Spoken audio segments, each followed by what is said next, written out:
Recently, I was able to go on Ingraven's YouTube channel and do a dual production video with him, whereby he asked me a question to relate something that I was passionate about concerning the Ravens. And what I chose was how Lamar Jackson is utilized, and in some cases, I think misused. If you didn't check out the video, I'll provide a link in the description. Essentially, what I did was, what he allowed me to do was try to present information about how Lamar is sometimes overused. Sometimes we use him too much. We rely on him too much. But that's what you do with great players in all sports. Sometimes there's unnecessary use, and which is a little different from overuse, whereby other things are working, other things are moving the football. We are almost to the point where we're going to score a touchdown, and in some cases, we've worn the defense down, and we do something silly like run the football with Lamar Jackson in a drastically or vastly different concept than we've been using that's still working, that hasn't been stopped yet. The third one was inappropriate use, and it really takes the first two and kind of merges them together. So in any case, that appearing on that, which was an awesome opportunity, he let me, basically have the forum and talk to his audience, which was fun. And so I thank him for that. I was able to go back and find a drive that in some ways really illustrates a lot of those things that we were talking about. Now, the title of this video wouldn't portray that to you. The title of this video is, Lamar Jackson is a unicorn, meaning that he's someone who has really never appeared before. We've had dual threat quarterbacks in the NFL, so a lot of great ones, clearly.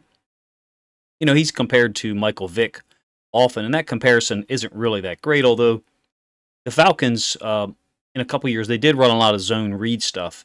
They did have one season, maybe 2006, 2007, I don't even know the year at this point, where through the first 4 games, Vic and the Falcons were averaging more rushing yards per game than any team in NFL history. They were running the zone read a lot, and Vic was killing people off of that concept.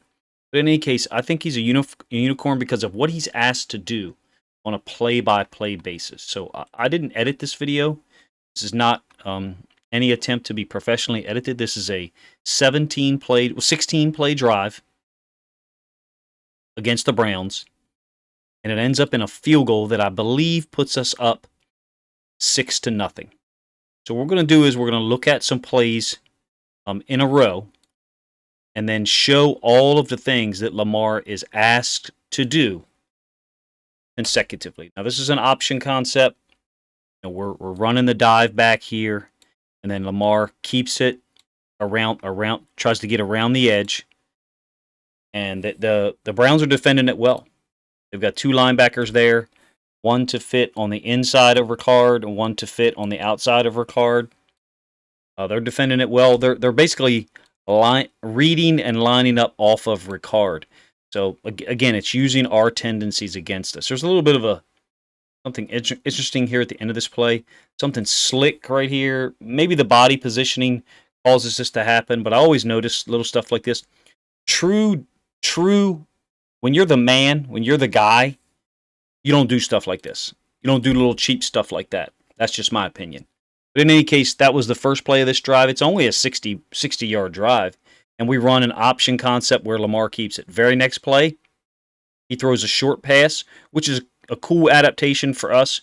We run a snag concept with Marquise Brown, Ricard out in the flats, and then the number 1 guy, Bateman, is just running a clear-out route. The Browns are really heavy, and a lot of teams do this. They get away with it sometimes. The Browns are really heavily focused on reading the quarterback, especially when they play us.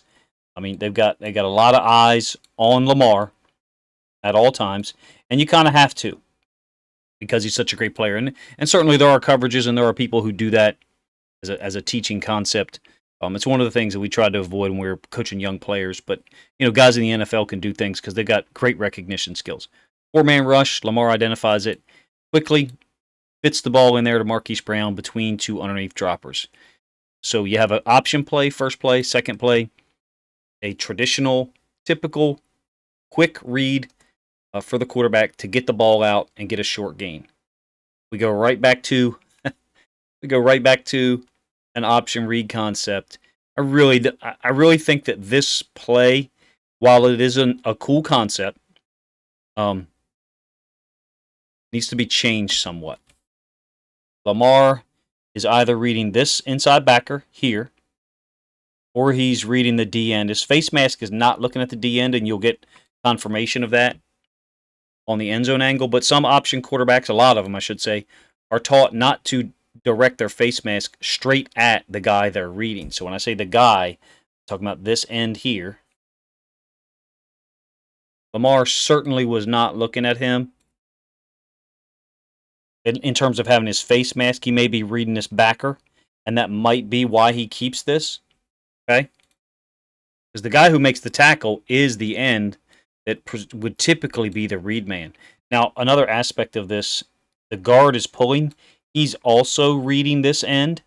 So if he reads the end going upfield, then he'll just curl up to the second level and try to basically log up to or work up to a second level or linebacker player. I offer to you that he should just kick this end, period. And if the end's not there, then work up to the second level. I think that's the way that it should be read. You can see the face mask by Powers is looking directly at that guy. That guy's just doing a box technique coming upfield and then running down the line. TJ Watt does that a lot. So what ends up happening is the end who Lamar may have been reading, the end, let's put it this way, the end who is in conflict, he's in direct conflict by the sweep. That guy ends up making the tackle. We should just block him. And then look what could happen. Even if we're not getting a great block on this guy, we're trying to work up to him, the O-lineman. We've got a seam for Lamar Jackson to work on, or possibly cut it back if this guy flows over too far. Right? Point being, you've got two different run option concepts that Lamar's had to read in the first 3 plays of this drive, sandwiched around a typical pass concept, short game concept. 4th and 1, I think the Browns do a great job here. Clearly they stack the box, and they almost stop us. I mean, some people would say they did stop us, but they identified what we were doing. What we do on 4th and 1, we run QB power, and we run it out of what would clearly be classified as an unbalanced line. To the right of the center, you've got Andrews and the right guard, which I think is Zeitler, and Zeitler's going to pull anyway, so it's just full house to our left, and then we've got a 5-man surface to our left. That's extremely unusual. So we're telling you where the football is going, and we get away with this sometimes. We convert it. So it looked like to me we got it, but it was certainly very close. I thought Cleveland's guys played it well. They get away. The Browns get away with using some small inside linebackers. They will take one of them off the field here later. He's the guy that everyone's enamored with that I am not. But in any case, we convert the first down, and we go to a flex or 2x2 set. And we're taking advantage of that aforementioned inside linebacker who supposedly has good coverage skills, but they're kind of leaving him out to dry, to be honest with you. It's very difficult for this inside linebacker if the back is on his side. He does not have the back, and I think he should be a little quicker out here, but it's a good route by Andrews. Lamar gets rid of the ball quick, so it is difficult to cover when the nickel defender is on the opposite side. See, they have an extra defender on this side. So Lamar is just really, he's probably just coming up to the line and attacking away from this nickel defender. Tough job for the inside linebacker to defend no matter who it is, especially when it's just reading quarterback. You'll get the end zone angle. You'll see where he's lined up inside.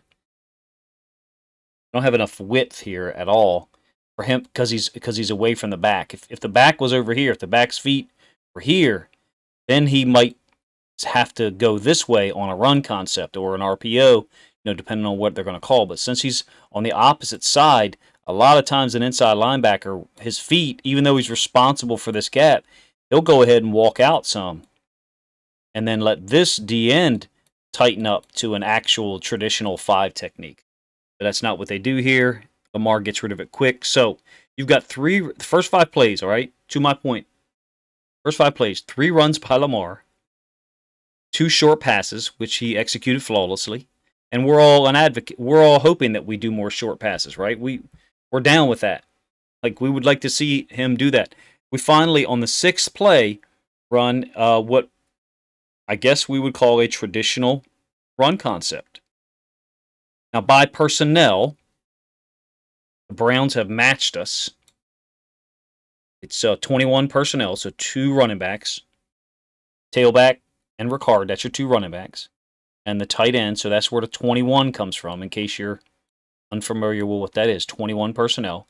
And then the Browns have brought in another inside linebacker, so now they've got 3.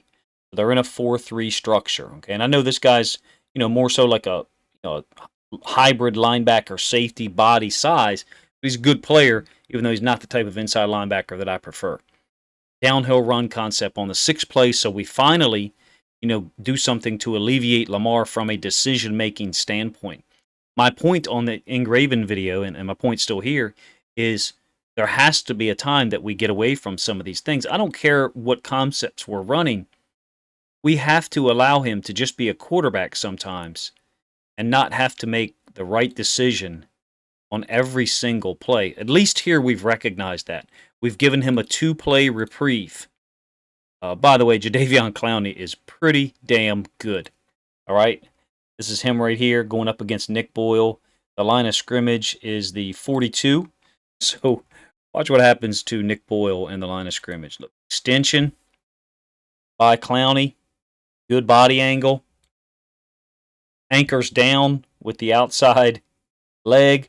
And now he just posts him with the inside. That's Nick Boyle being posted with one hand. And then Clowney comes off and makes the tackle. Number 44, the backside inside linebacker, comes in, just a touch late. Not late in terms of the whistle to finish things off. You'll see Clowney right here just absolutely jacking Boyle up. Posts him up with one hand. Finishes the play. All right. So we didn't get much out of those 2 plays, though. So I understand if you want to say, "Hey, coach, we've got to use Lamar a lot. We rely on him. He's our best guy." Understood. 7th play, I believe, of the drive, RPO, something that Cleveland really struggles with. I believe last year they played the Chiefs and the Chargers. At this point, in my mind, 2020 and 2021 film is kind of merging together. So if I'm wrong on that, forgive me. But I do know that the Browns have been RPO'd to death by those teams. They struggle with the RPO concept. They just do. And this one is no different. I love the play. Andrews is going out into the flats. The back, in this case Freeman, is crossing Lamar's face. And the H-back, which is Ricard, is pulling. So presumably he could kick out the end. The end steps down. It's Myles Garrett. So Lamar knows I'm not going to give it to the running back. So what's our point here in this video? Already in this play, he's made the decision not to give the ball to Freeman, not to throw it out to the edge, and the Browns don't have enough people. They have to guard Andrews and they have to guard Bateman on the snag. They don't have enough people, and they're lucky that this didn't go for 6, or at least go for a heck of a lot more yards than it did. You get the end zone angle. It's virtually an unstoppable play when you add on this element at the end, which is Lamar keeping the football and then running around the edge. Now, this guy does get a little crossed up. Theoretically, he could be there in that space provided to try to tackle Lamar. All right? So it wouldn't be as big of a gain. He played it better. But in any case, you see the concept. Lamar making a read here off of the D end. Right? Holding the football now, looking for either Andrews or Bateman. Determines that neither one of them is open to his liking. Fine.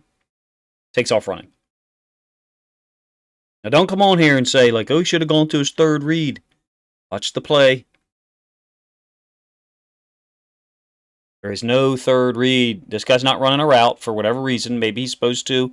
Certainly you would think something like this would work, or, maybe a dig, something like that, late coming across. But in any case, there is no 3rd option. So it's not like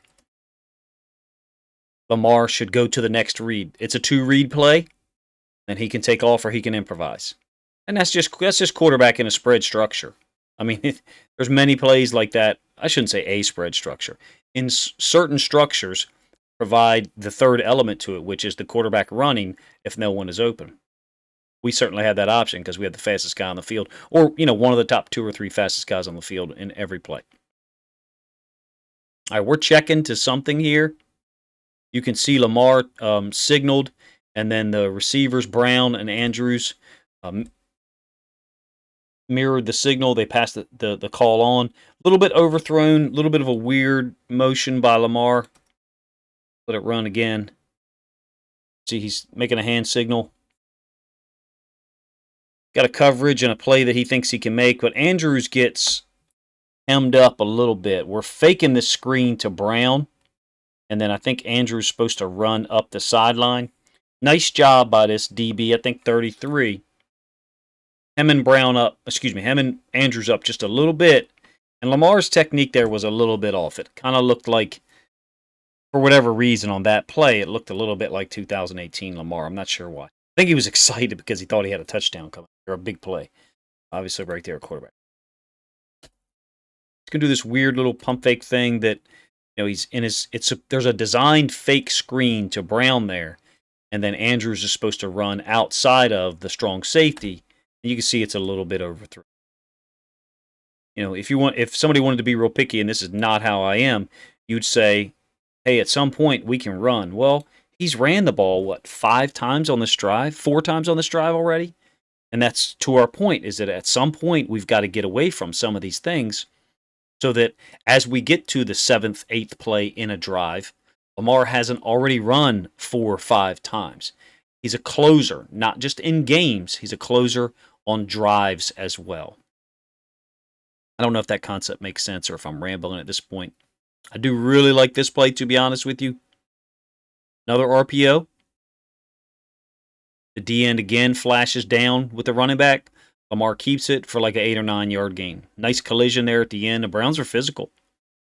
So the running back's going to cross face. It's going to be a mesh, and Lamar's going to take off this way because he's reading this D end goes down the line of scrimmage. Hopefully that all makes sense. If I annotate stuff too quickly, let me know. You can see that this D end is going down the line of scrimmage with Freeman.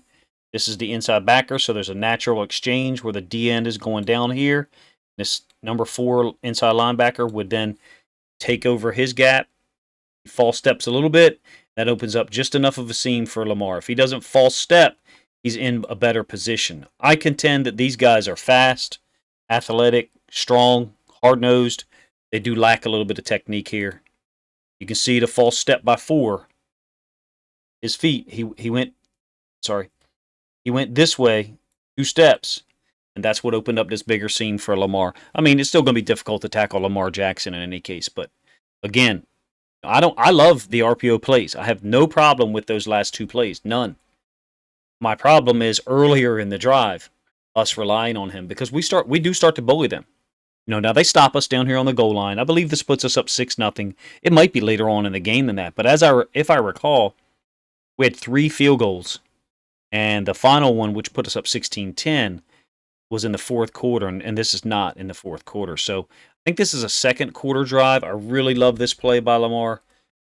A beautiful play. We need to use screens more often. I talked about this. This will probably be the last play I talk about. I talked about this in a video during the season. Freeman's back here. Brown is going to go in motion. There is a little fake to Brown. And then Freeman's supposed to get the screen. Check out what's happening here. Of course, Lamar's looking right there. Maybe he could look off just for another split second. Freeman is in all this trash.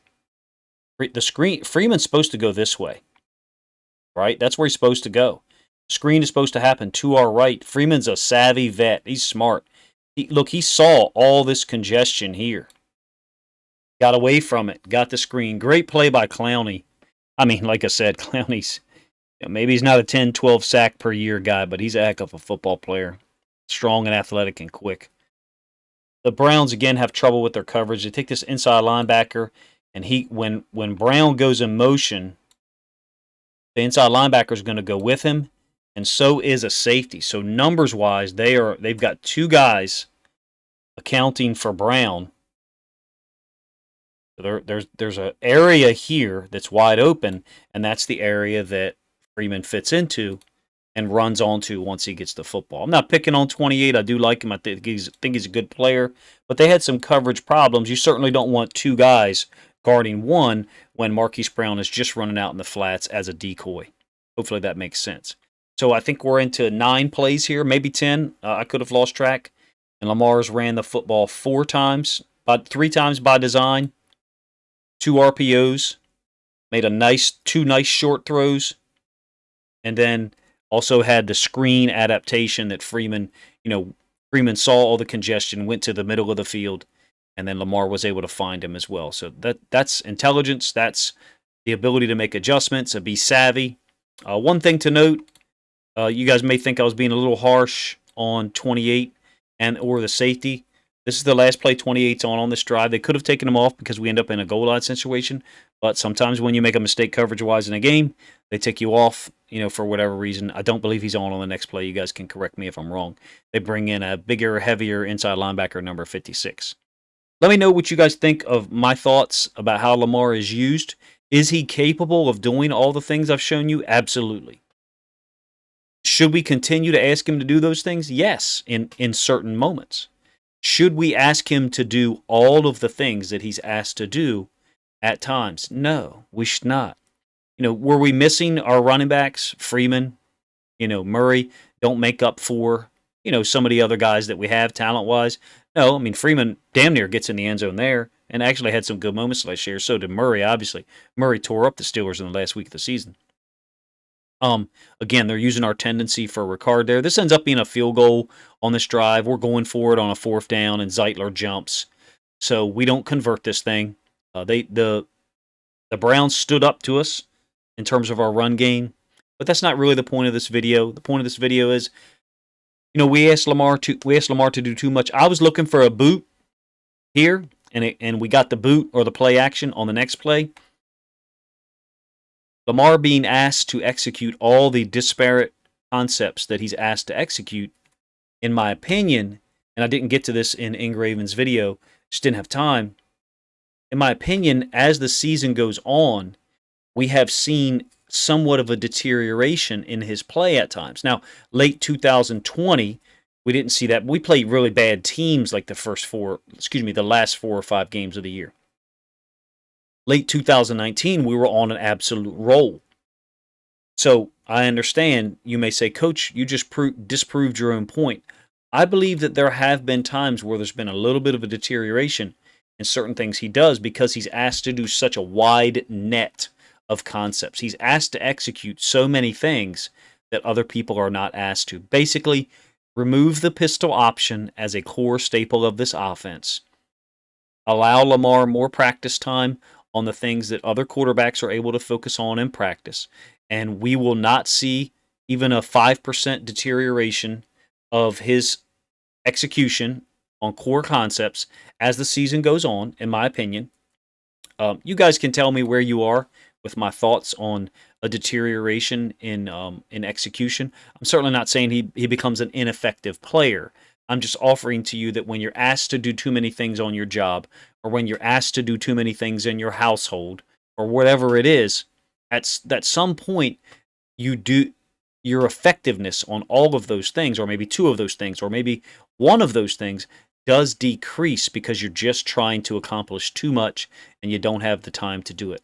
Hopefully, I was able to put my thoughts on this topic to video, because in Ingraven's, in our chat, we weren't doing that. That wasn't the format. But here I was actively looking for a drive, a situation that showed some of those things. In my opinion, there was 2 plays in a row in this drive where we ran the ball with our running backs, and Lamar wasn't asked to do anything. Am I saying he was tired? No. I'm saying someone was the voice of reason, or maybe the guy calling the plays was like, okay, we can't run Lamar here. We can't even do a drop back pass because, maybe he'll scramble because no one's open, and he's capable of doing that. I would offer to you that those things need to be done earlier in the drive. Because as we got inside the 3, then if you want to do a boot concept and get him out on the edge, great. I'm not a huge fan of the pistol option read down on the goal line. I'm going to be honest with you, I'm not. You look at some of the turnovers we've had and some of the things that happened this past year, 2021.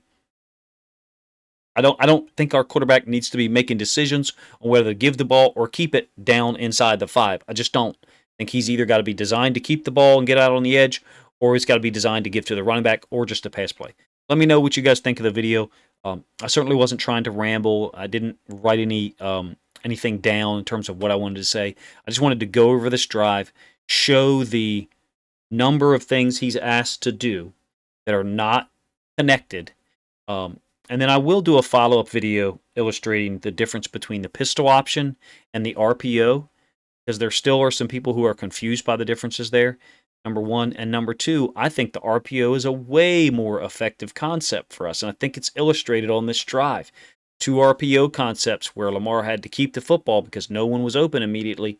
He's able to take off running for a 6, 8, 9 yard gain and be relatively untouched. Versus the pistol option stuff, he's got people who are assigned to him and dealing with him immediately as soon as he keeps the football. Appreciate it if you guys have checked out the video this far. Let me know in the comment section what you think of some of the things I've said. If you disagree with my thoughts, I mean, that's cool. I just don't want to see him be overused early in games, early in the season, early in drives. I just don't want to see unnecessary use at certain times. I think two of those early play calls in this drive are unnecessary. We didn't have to give the ball to, we didn't have to run a read option with Lamar Jackson on that third play I showed you. I think it was the third play where it was empty. We motioned the running back from left to right. We didn't have to run that play, you know. So anyway, and if you haven't subscribed to the channel and you enjoy this content on the channel, please subscribe and let me know what you think of the videos so far. And if you've gotten any ideas on what something else I can produce or how I can move things in another direction, please let me know.